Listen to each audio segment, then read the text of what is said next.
So thank you for all of you around the world for joining us in this Academy of International Business panel on future-proofing sustainable global value chains in the post-pandemic era.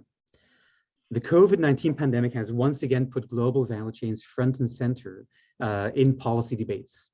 The current supply chain woes, combined with shortages in medical equipment early in the pandemic, have raised the concerns that global value chains have become too complex and that their resiliency needs to be strengthened.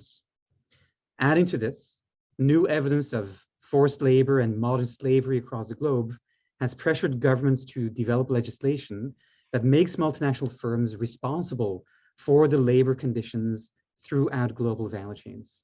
And concrete discussions about carbon border taxes in the EU, among other things, are raising anxieties about what this means for global value chains as we know it. So understanding the impact of these trends and what they mean for policy requires deep thinking, and I'm delighted to be joined by 5 leading academic, business, and policy experts to help me go through this. Faro Contractor is Distinguished Professor of Management and Global Business at Rutgers Business School and President of the Academy of International Business. Luke Fiske is doctoral student at Queen's University. Lilac Nahum is Professor of International Business at City University in New York and currently a Fulbright Scholar to Africa. So she's currently in Nairobi.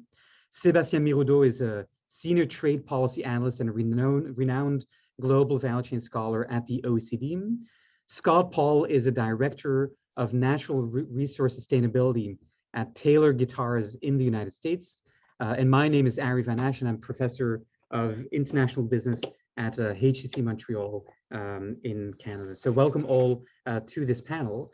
So to start off the discussion, I would first like to turn to Lilac, who has recently published an article on global pandemics and the economics of global value chains in AIB Insights.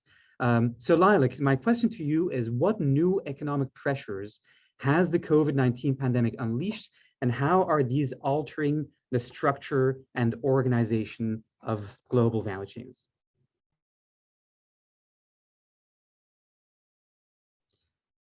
And you're on mute. Thank you. Yes, thank you, Ari, and thanks you all for coming and attending our session. I think the COVID has exposed us to the imperative of speed and importance of delivery as never before, and assume enormous importance to the location of countries in proximity to each other. So that kind of received a renewed and a very different insight. It gave substantial importance to trade restrictions and trade relationship between countries and the speed with which the products can be delivered. So that was one very different dimension. You know, speed to market has always been important in global supply chains in some industries much more than others. The fast fashion industry have brought this to the attention of so many scholars and of course practitioners. But that was about having the next fashion line in the stores does not compare to delivering masks and other and even more emergent stuff for that at the time when patients are dying in hundreds and thousands as a shortage of supply. So that has very kind of changed the dynamics of global supply chains in very significant ways. It also assigned different relationship and different kind of thinking in relation to inventory and what we should hold as opposed to what extent we should rely on global supply chain. The tendency in the pre-COVID era was to eliminate inventory to the extent possible and rely on the global supply chain for speedy delivery. That turned out to be ineffective in global supply chain during COVID. And the third second last one, maybe most important of all, is that change considerably the thinking regarding our dependency on others and the extent to which we want to be self-sufficient. And we as academics and advisors to policymakers should just hope and preach as loudly as we can that we may not forget the enormous advantages of global supply chains in light of the recent experience. So I will keep it over for you, Ari, and stop here.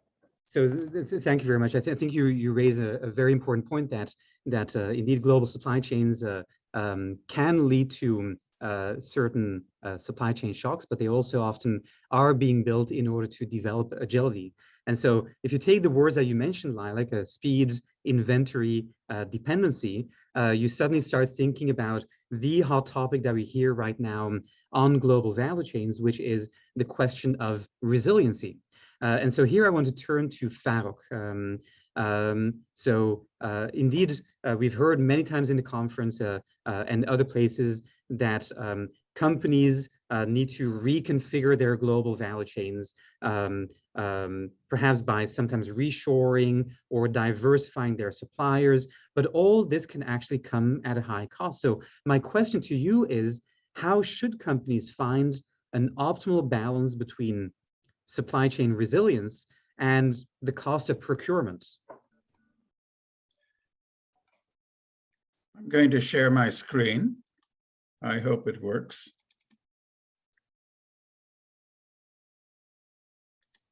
Looks good. Okay. All right. I hope everybody can see it. The focus I begin with is the focus of the manager, the supply chain manager, the global value chain manager, etc. And the focus really comes down to the very fundamental idea of international supply chains, which is cost reduction.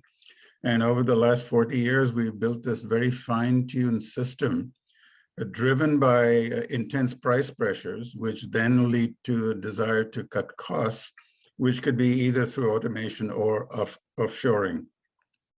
So the key dependent variable, it seems to me, would be to measure the cost per unit of item purchase, whether it's a guitar string or whether it's a fret or whatever. And so here's the changes are coming. They're going to be continued pandemics, shocks, nationalism, and so on.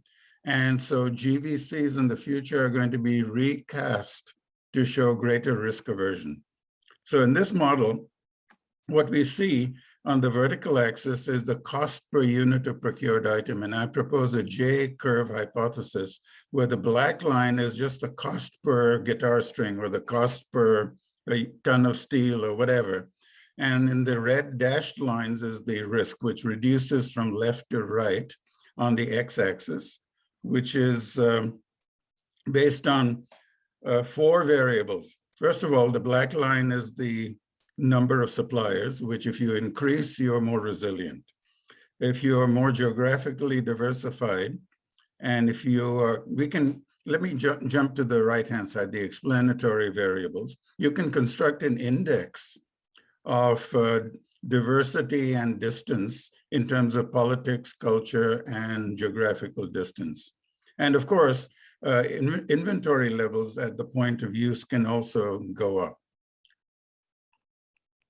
The astonishing thing to me is that I've done several searches and not found a single supply chain management paper that actually uses this cost per unit of procured item as a dependent variable. Maybe I'm missing something, but maybe it's a difficult thing to do in empirical terms. Anyway, mitigating factors, on the other hand, are that there are emerging technologies which increase resilience. And all of these really amount to greater visibility and less knowledge asymmetry, let's say blockchain-based contracts, an integration between vendor and buyer computer systems, artificial intelligence, which produces predictive analytics based on weather, volcanoes, economic cycles, and so on. And finally, at least on land, 5G surveillance to further reduce GVC risks. So the art of global management has always been to seek a balance between risk, cost, and resilience. But procurement cost will remain in the future an important consideration. So yes, changes are coming, but I don't think we should overstate them. There's going to be a slight or marginal reconfiguration of GVCs. Thank you. That's the end of my slides. Thank you very much, Farooq. So I think you make a very important point relating to resilience, and that is that there is no free lunch. Yes, it is important to think about resiliency, but also to think about the cost of developing resiliency as well. And its carbon footprint. Changes. Yeah, absolutely. Now, the other thing, of course, that you pointed out is the importance of technological progress. So just like in the discussions about sustainability, there's a lot of talk about how technology can play an important role in reaching it. Perhaps also in resiliency, there are new tools that can help make sure that we can build more resiliency without increasing costs, procurement costs as well. So let me actually turn now to Luke, because indeed in a previous session on the G20, there was an indication that we should be investing in prosperity, and resiliency is a part of that as well. But we also should be investing in people and planet. So Luke, you have in your dissertation work been focusing on a different type of pressure on lead firms in global value chains, which is the pressure for social and environmental responsibility. So what are these new pressures, and why are they important for the organization of global value chains? So thanks so much, Ari, and to the panelists. Thanks for having me here. One of the things I've been grappling with preparing for the panel is whether the pressures we're talking about today are new. And I was thinking that, it was almost 20 years ago that Naomi Klein's No Logo book came out. I remember when that book came out, it had a huge influence on me and everyone was reading it. Are the issues we're talking about now, have they been exacerbated by a focus on inequality, by increased focus on the environment? I'm not sure. I'll talk about that in a moment, but more generally, I think intuitively we know what kinds of pressures we're talking about. I think we're talking about pressures for multinationals to be more environmentally responsible, and you see people like Larry Fink at BlackRock now requiring places where they're going to invest to be carbon neutral by 2050, or they're going to disinvest. We see increasing pressures on firms to be socially responsible. One of the big headline items there was, of course, the Better Cotton Initiative and H&M taking a stand against what they saw as slave labor in China and the lashback they faced. So these kinds of pressures to be social and environmentally responsible on firms are perhaps increasing. They're coming from civil society, they're coming from consumers as well. To me, the big change in what might make our current context different is the role of regulation. And for example, in 2010 in the US, as part of the Dodd-Frank legislation, Congress passed a law requiring multinational firms to report on their supply chain for some minerals like gold, tin, and other items end to end. And that legislation was enacted by the Securities and Exchanges Commissions in 2012, I think around 2012 or 2013. That, of course, threw firms into a huge difficulty, because they had to now determine what gold or other minerals in their products or components, where did they come from? And the idea behind that legislation was to prevent money flowing to armed groups that might be in places such as the Democratic Republic of Congo or the adjoining regions. But it was extremely difficult for firms to have to publicly report on who their suppliers were at the nth tier. And actually, research has shown that in the first 2 years of that legislation, only 80% of publicly listed firms were able to account for where their gold, tin, and other minerals could come from. And only 1% were able to actually say that their materials were conflict-free. And I think that kind of public risk, where one has to publicly report on whether one is engaged, supporting armed groups or not, is a new thing for firms. It's increased the focus on the complexity of suppliers. It's forcing managers in multinationals to actually track the materials in their components all the way to the nth tier. And I think it is changing behavior of firms too, because a bit to Farouk's point, there is, I think, an increased risk that suppliers in other markets might impact, in terms of either regulatory risk or the brand in the host country. And we see that, for example, BMW quite publicly recently said they wouldn't source any of the cobalt for their electric batteries from the Congo. They would prefer to go to places like Australia through Glencore and also through Morocco. And I think that's a kind of a shift in thinking that is taking place through regulation. And even that conflict minerals regulation I was talking about is actually now just in January being adopted by the EU. So for me, Ari, that would be one of the big change in terms of how the pressures are impacting at least firms. So thank you very much, Luc. So I think you're raising a good point that indeed these pressures have existed before, but right now you do see governments increasingly developing regulation that is trying to put the responsibility of actions throughout global value chains into the hands of lead firms. Let me turn to Sébastien. Sébastien, Luc discussed sustainability concerns, whereas Lilac and Farouk pointed more towards resiliency issues. So these are two important things that we're hearing a lot of talk about right now. Is there an overlap between the two? In other words, are concerns about resilience and efforts to promote sustainable value chains leading to the same type of implications for the reorganization of global value chains, or are they in some moments incompatible? Yes, thank you, Ari. Yes, I think it's interesting to see that the resilience and sustainability of value chains are lumped together with some proposals suggesting, for example, that shorter value chains would lead to both resiliency and sustainability. So what I would like to say is that, yes, companies maybe should aim both at the resilience and sustainability when they build their supply chains, and I believe it can go together, but maybe not in the way it is now discussed. And this is an area where I think the international business literature has a lot of evidence and conclusions to offer. The topic of resilience, and I agree with Luc, it has been there for a long time. So some people say that COVID-19 was somehow a wake-up call. I mean, maybe for the experts not familiar with this literature, but after the financial crisis in 2008, 2009, the tsunami in Japan in 2011, floods in Thailand the same year. I mean, a lot has been written, and firms have tackled these issues. On sustainability as well, even if it is maybe more of a recent focus, but the literature has many contributions. And actually, when we talk about climate change as part of sustainability, we are talking also about a major source of risk and shocks in the future. So it is connected, and what the literature has to say on preparedness and risk management is also relevant. But what I would like to stress is that reshoring or shorter value chains do not lead to resilience. And there I agree, I think, with the Farouk. You can start, from common sense, putting all your eggs in the same basket is not the best strategy to deal with risk, but then you can do some modeling, and there are several academic papers doing this, and we have also a report doing this at the OECD. And the results are clear, interconnected economies offer more channels for adjustment to economic shocks than localized production or reshoring.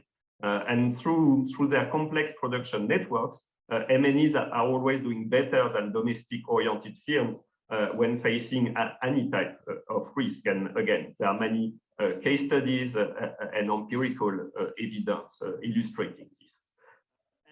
For sustainability as well, the idea that trade and international investment lead, for example, to more CO2 emissions is also maybe a simplistic way of looking at these issues. Trade and investment are more part of the solution than the problem, because if you try to produce everything locally in every country, you end up with a very inefficient way of producing with a higher impact on the environment. And so global value chains are there really to create efficiency through scale economies, through specialization, production, where resources and skills are, For example, you don't find raw materials everywhere, so it's more efficient to produce some inputs next to the raw materials because these inputs are likely also to be easier to transport than bulky raw materials. And when I say efficient, it includes the environmental goal. So what the international business literature suggests is that firms mitigate risk through some capabilities, such as the visibility in their value chain, their agility, flexibility, or the cooperation with other firms. And I believe that these capabilities are also what will allow firms to successfully move to green technologies and to more sustainable value chains. We should keep in mind that GVCs are key for technology diffusion. You mentioned it, Harry. And this is an important dimension to consider because you don't want only a few firms at the technology frontier to build more sustainable value chains, but you want all firms and all countries to be part of the green transition. So we can expect climate change to lead to a reorganization of value chains, and I believe more maybe than resilience or the lessons from the COVID-19 crisis. But it will be through new regulations that countries will put in place, also the new aspirations of consumers who will consume different products, and of course, the responsible business conduct of companies. But this transition is likely to require more globalization rather than less. And when you think also about the investment in intangible assets, services, the importance of technology flows, this globalization is to a large extent maybe immaterial or intangible, and so does not always mean more movement of people and goods. But what I would like to stress is that these movements of people and goods are also key to resilience and sustainability. So they should not be the target of policies trying to hinder them, or they should not be regarded as a problem for sustainability.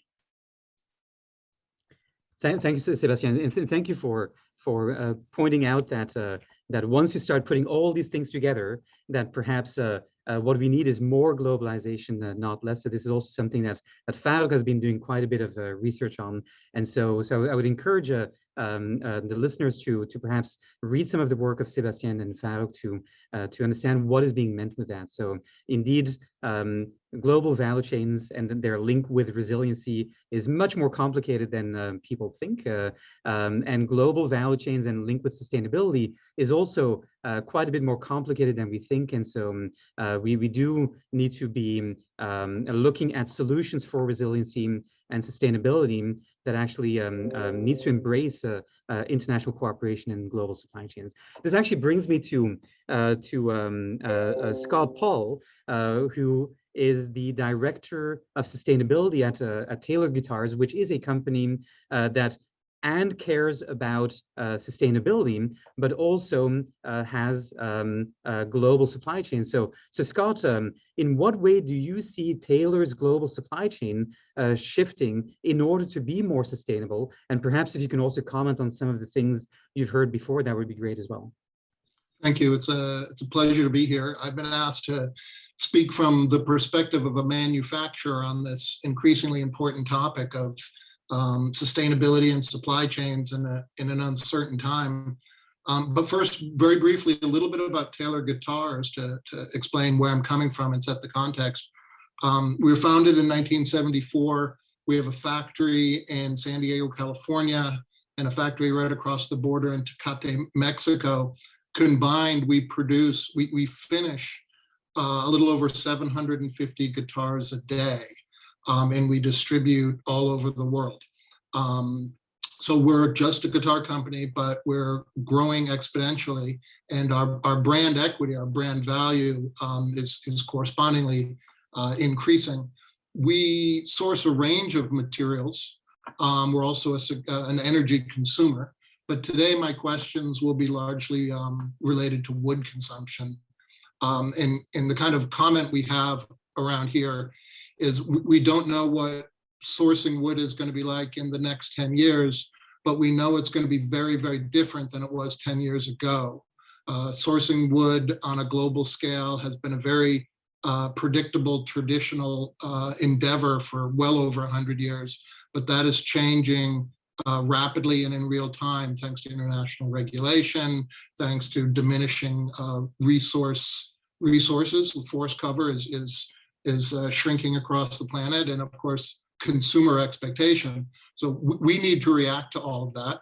Of course, we have COVID right now, and we're experiencing disruptions in shipping containers and our ability to get from point A to point B as our companies around the world.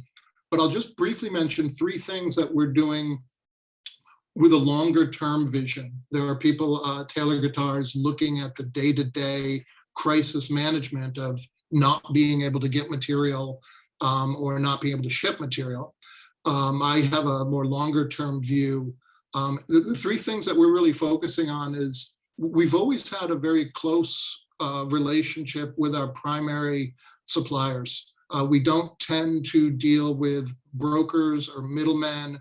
We travel pre-COVID, we travel annually, to the 4 corners of the globe to visit our suppliers, spending weeks at a time in the communities. They're traditionally communities that supply the wood that my industry uses.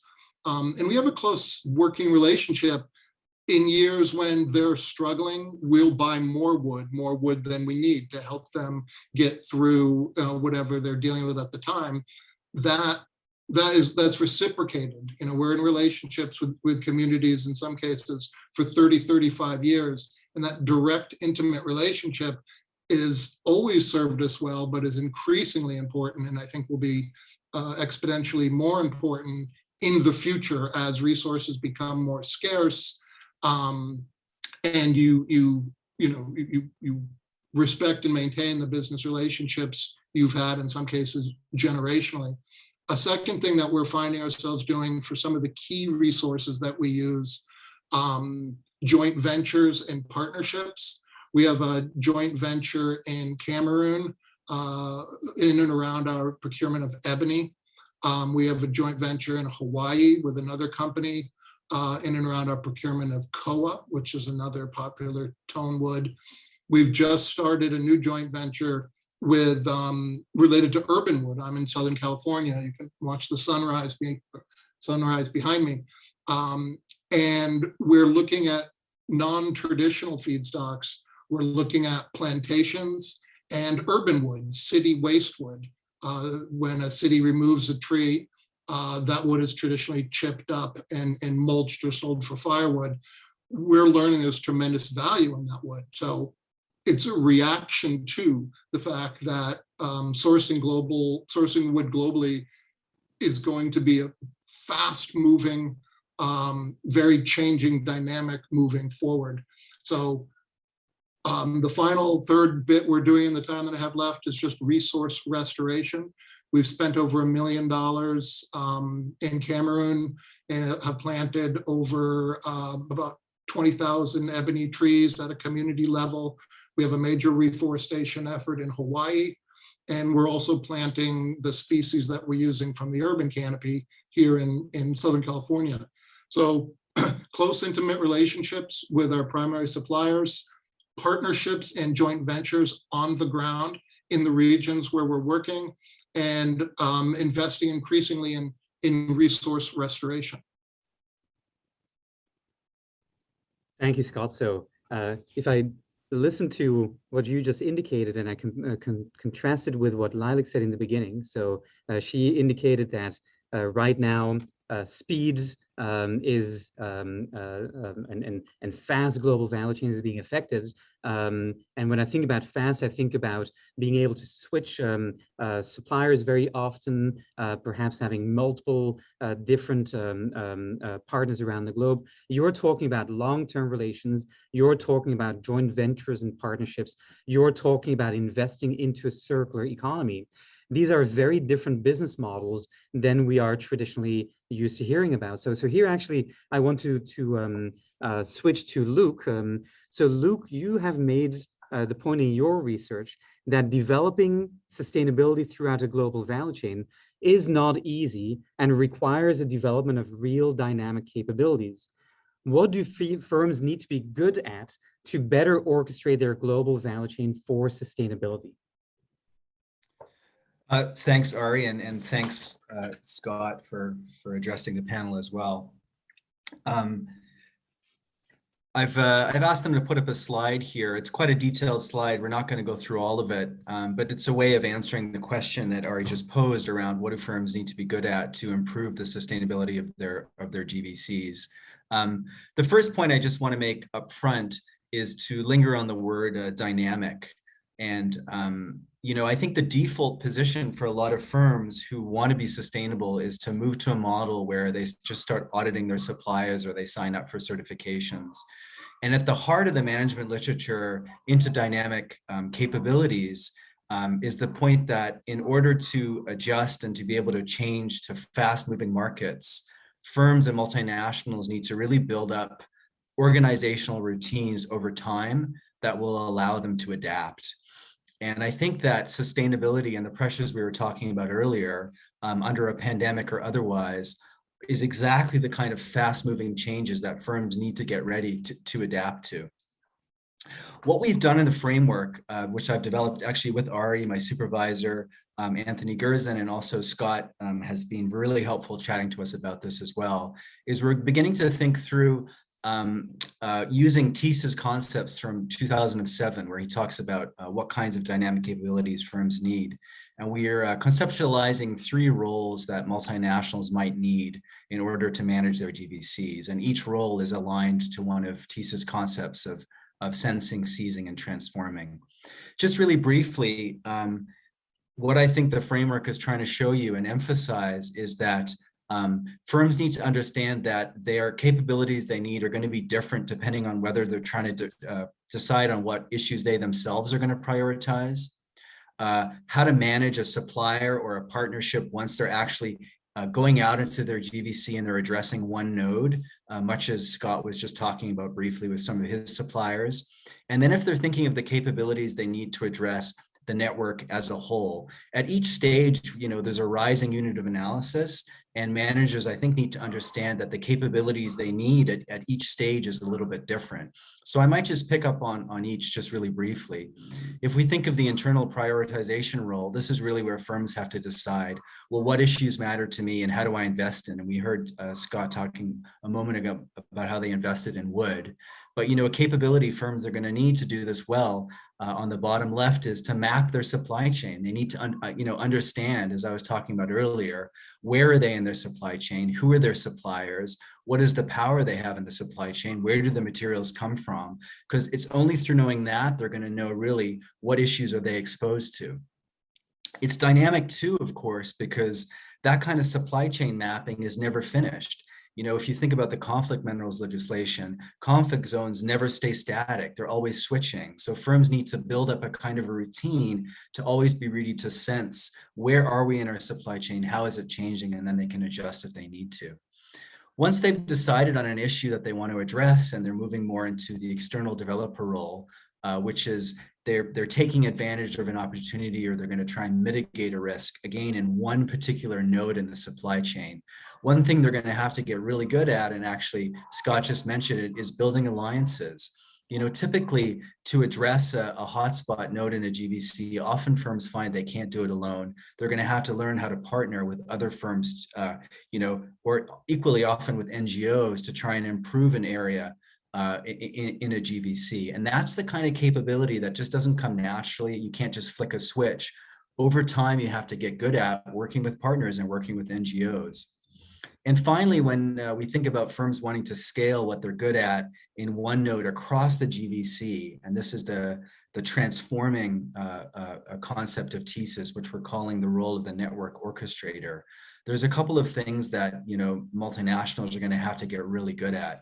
One, I think, absolutely is on the bottom left there is learning how to engage in consortiums. And I mentioned the Better Cotton Initiative a little earlier, but the truth of the matter is that if multinationals want to have a real impact across their GVC in changes and improving its sustainability, they're going to have to learn how to work with competitors.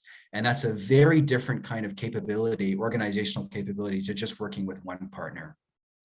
Also, they might have to build up routines on knowing when to not work a supplier, use a supplier, and when to work with a different supplier. So Scott just mentioned the Urban Ash Project, where we see Taylor actually deciding to source wood from an entirely different region. Those are the kinds of capabilities that firms are going to have to build up over time if they're really going to want to scale and improve. So the last thing I'd leave with, just in the 1 minute I have left or less, is that the kinds of capabilities firms need, they're not quick, they take time, they are capabilities, and they have to be dynamic, because today's sustainability issues are not going to be tomorrow's sustainability issues, and people have to prepare themselves to adjust. Thanks, Ari. Thank you very much, Luca. So I think the figure is quite fascinating, and if you put everything together, it indeed is pointing out the importance of companies developing quite a bit different business models if they do want to develop more sustainable global value chains. And perhaps we would have something quite similar as we're thinking about how they can develop a resilient global value chains as well. Let me quickly turn back to Scott. So I've got two quick questions. The first one is, of course, the figure is quite abstract, but I mean, do you see yourself in the views that Lucas put forward? And then let me add a more general question, which is, what should companies do who are only recently entering the space to develop future-proof, sustainable global value chains in the post-pandemic era?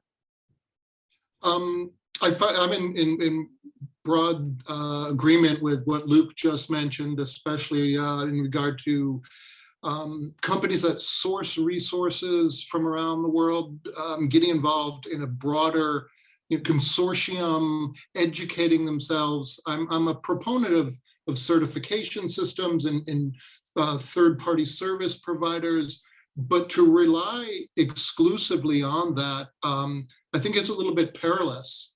A lot of times, sustainability initiatives are run by, someone that's tapped in the procurement department, or worse, someone from the marketing department, and that's a very consumer-facing public relations approach, and you're really going to need to roll up your sleeves and get in a little bit deeper than you have needed to traditionally, identifying what is your primary footprint.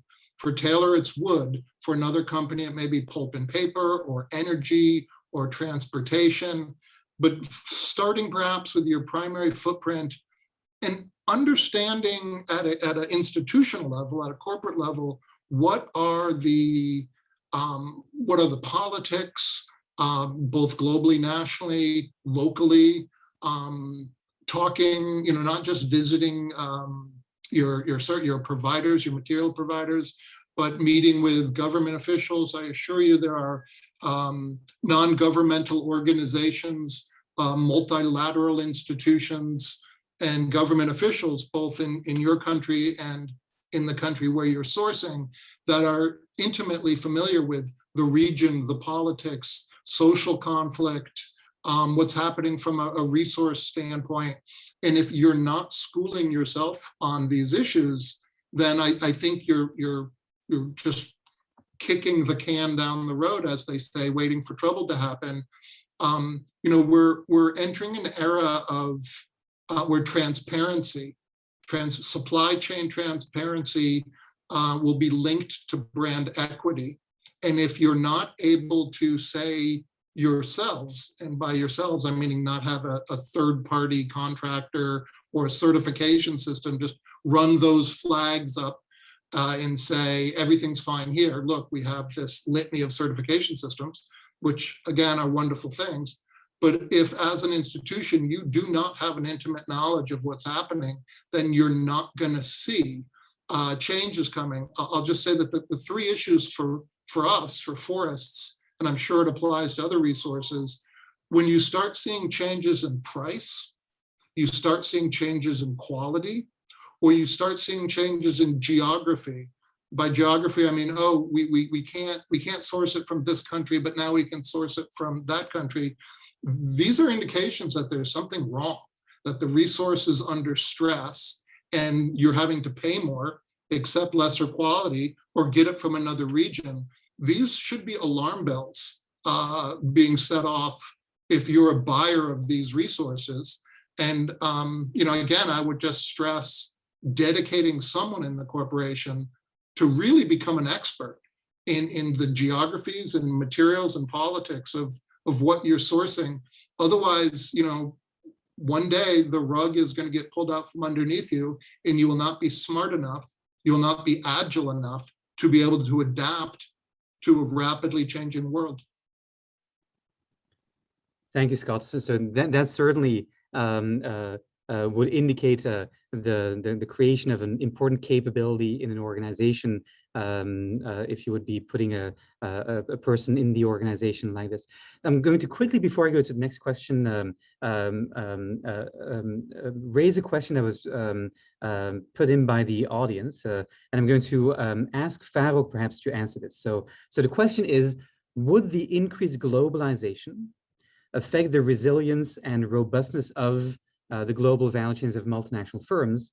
And how would that affect the smaller players like small and medium enterprises in developing countries and the Sustainable Development Goals?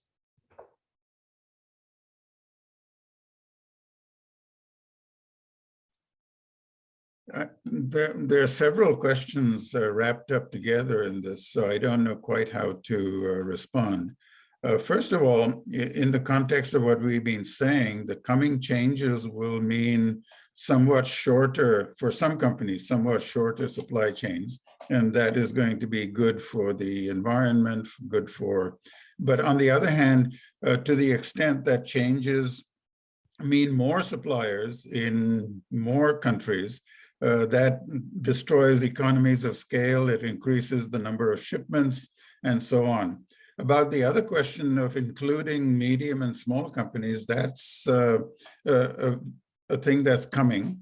And there's a lot of potential in developing partners who you can then scale up to meet your needs in certain countries. And that again requires the kind of long-term relationship hand-holding that Scott was mentioning. Thank you, Farouk. Just very quickly adding to this, increasing globalization can go hand in hand with increased inclusiveness. And so you do see in many trade agreements now focus on inclusive trade policies, inclusive foreign direct investment policies. So that also can help ensure that we have the benefits of globalization, but at the same time also make sure that the vision of gains is not too skewed. So this actually leads to a question that I have to Lilac. So Lilac, you recently published an award-winning paper in the Journal of International Business Policy on the distribution of value in global value chains. So for you, Lilac, why have policy efforts to instill greater equality in value distribution in global value chains been unsuccessful, and what can be done to enhance policy on this front?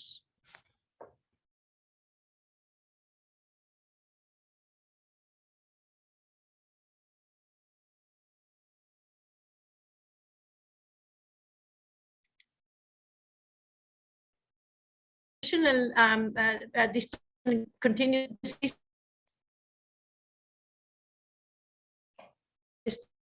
if anything just increase them in spite of that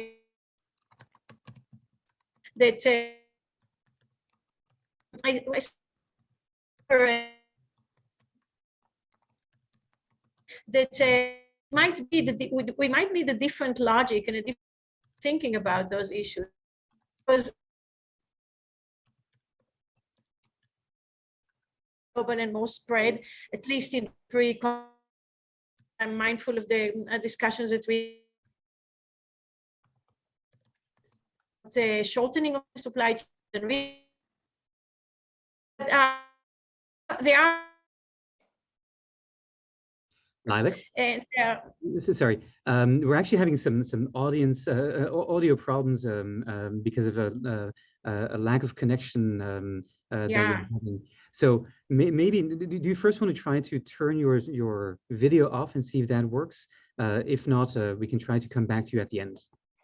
Okay, is it better now? Try. Go ahead.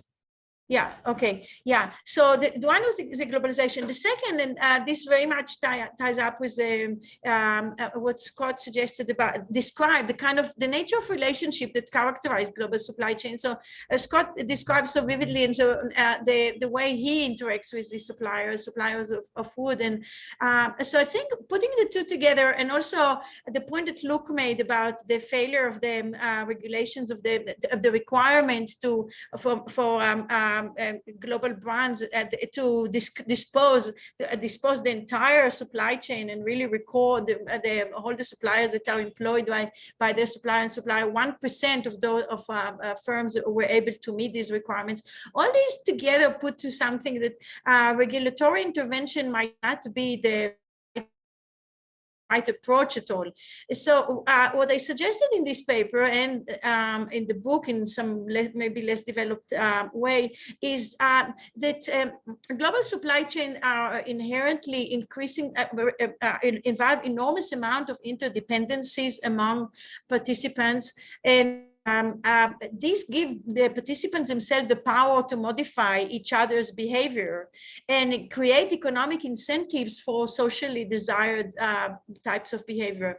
So, and we are seeing some of that happening already, but we suggest that there is a need to push this on a much greater scale. Global companies can put social standards and corporate standards in their production as a condition. So that incentivizes suppliers will really give economic incentives, very tangible economic incentives to improve labor conditions in the supply chains. That the same idea can be applied at different levels across the supply chain. The consuming countries can use their power towards producing economies to create economic incentives for them to improve the corporate governance in the production that is taking place in their countries, and put this as a condition of access to their markets, and so on and so forth, and kind of apply this idea across the multiple layers of the global supply chains as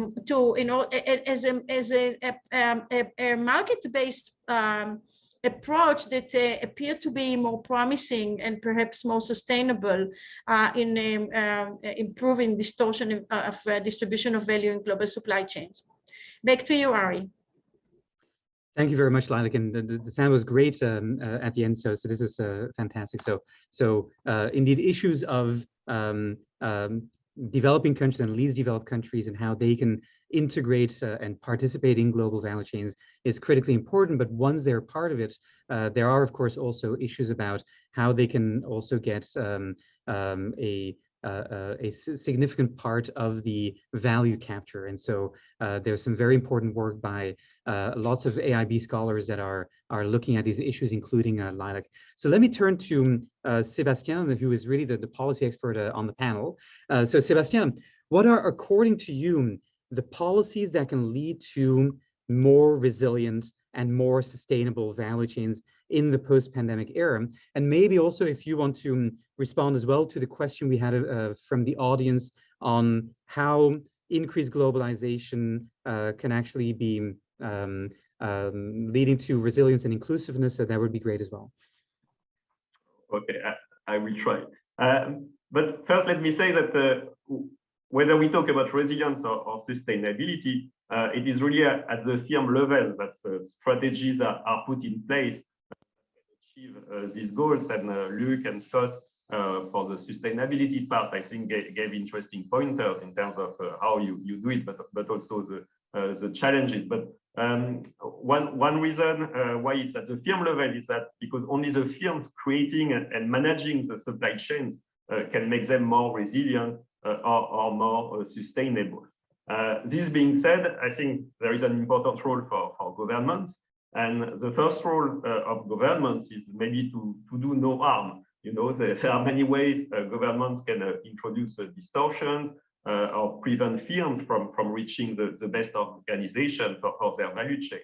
We saw it in terms of the resilience during COVID-19, when some countries started, for example, to introduce export restrictions in an attempt to keep for themselves the COVID-19 goods that they were producing. So it really exacerbated the shortages and made it more difficult for countries to procure essential goods, including for the countries who put in place these measures, because they quickly discovered that some of the reality of supply chains, which is that they needed inputs from other countries to produce their essential goods.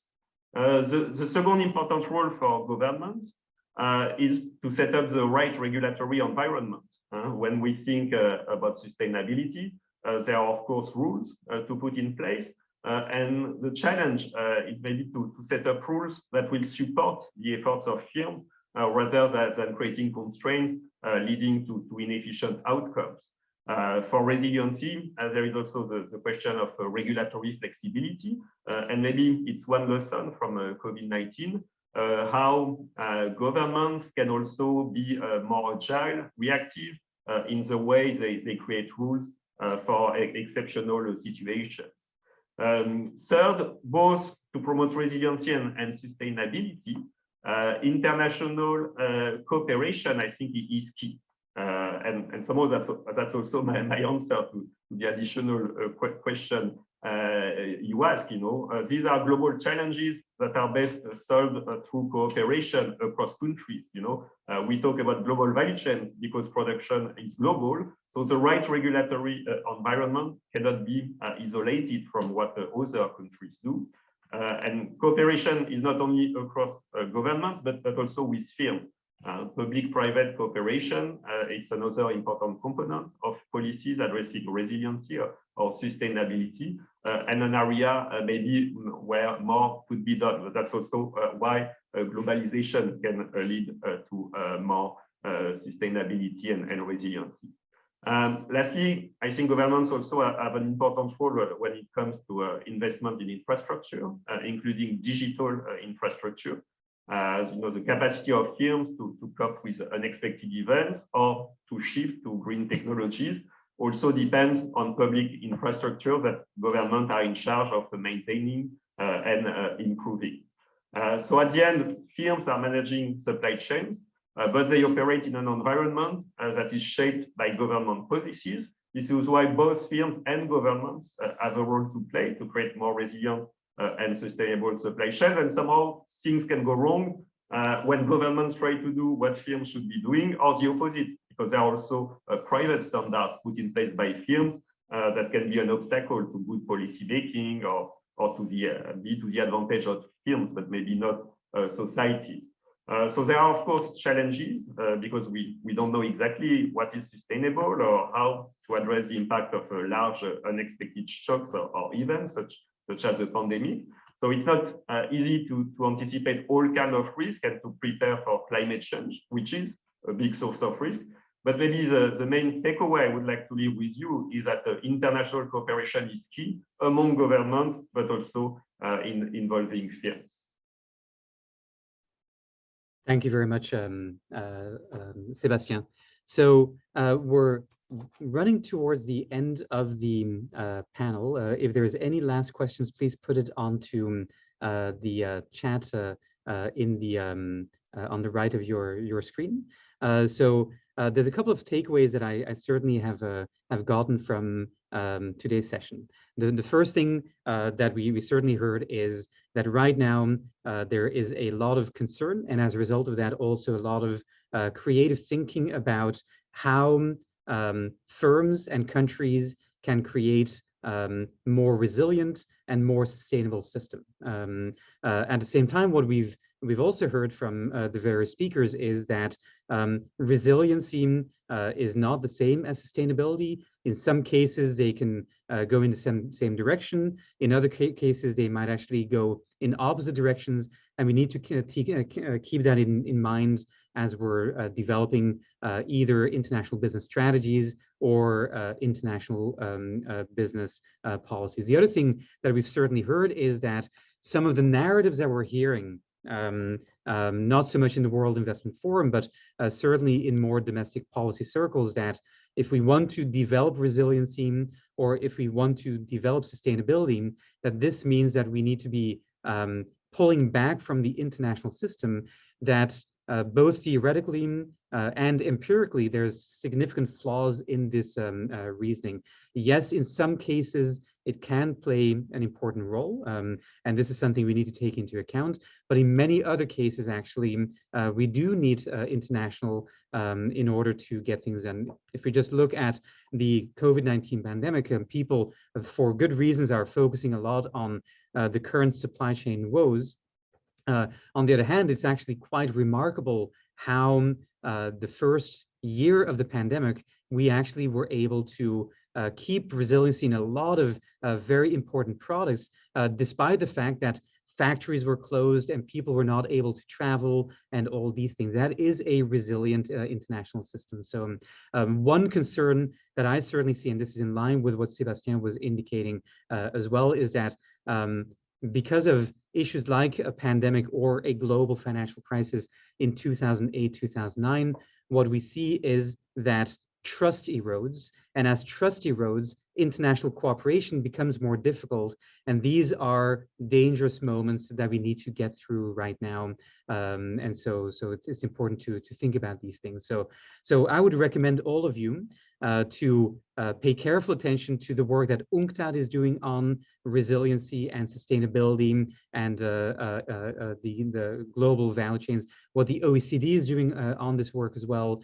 Also, I would highly recommend you all to look at a special issue of the Journal of International Business Policy that came out a couple of months ago, that was really looking at global value chain oriented policies, and that was trying to address all these issues. And so a final thing I would like to say is, this was a panel that will finish in 4 minutes, but all of us, so Luc, Scott, Lilac, Sébastien,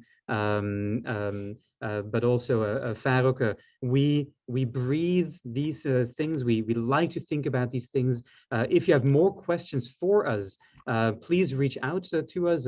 We like to discuss these issues and try to move our thinking about these things forward. So that would be wonderful. Also, have a look at Taylor Guitar's Ebony project videos, which are very interesting case studies on sustainability. So I would like to leave that as a final word. So this is a discussion that is ongoing. Please reach out to us, and we would like to continue this discussion offline as well.